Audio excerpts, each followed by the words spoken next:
राम राम राम राम राम राम राम राम राम नारायण नारायण। संबंध शास्त्र विधि को न जानने पर भी मनुष्य मात्र में किसी न किसी प्रकार की स्वभावजा श्रद्धा तो रहती ही है।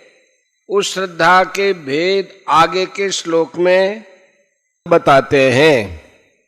श्री भगवान उवाच त्रिविधा भवति श्रद्धा देहिनां सा स्वभावजा सात्विकी राजसी चैव तामसी चेति तां शृणु।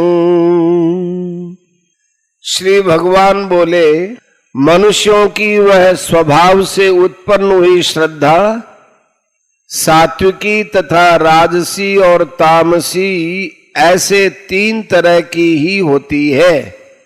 उसको तुम मुझसे सुनो। व्याख्या।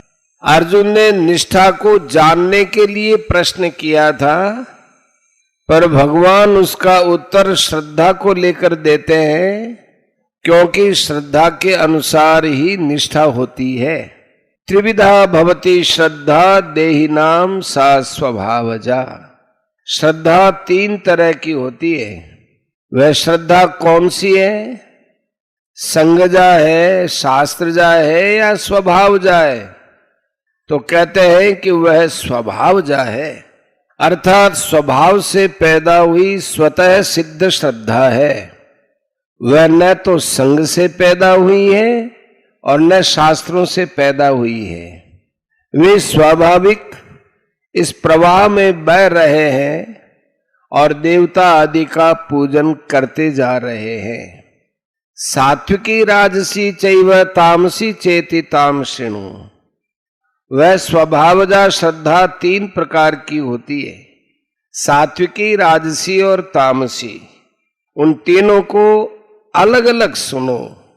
पीछे के श्लोक में सत्व आहु रजस्तम पदों में आहु अव्यय देने का तात्पर्य यह था कि अर्जुन की दृष्टि में सत्वम से दैवी संपत्ति और रजस्तम से आसुरी संपत्ति, ये दो ही विभाग हैं।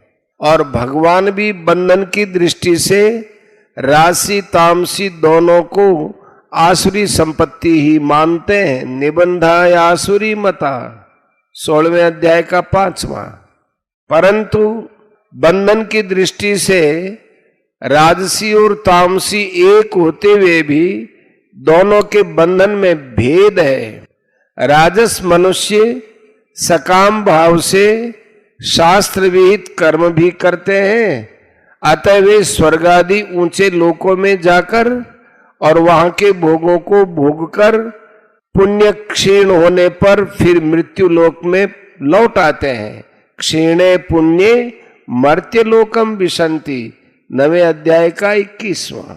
परंतु तामस मनुष्य शास्त्र विहित कर्म नहीं करते, अतः वे कामना और मूढ़ता के कारण अधम गति में जाते हैं। अधो गच्छन्ति तामसाः 14 का 18वां।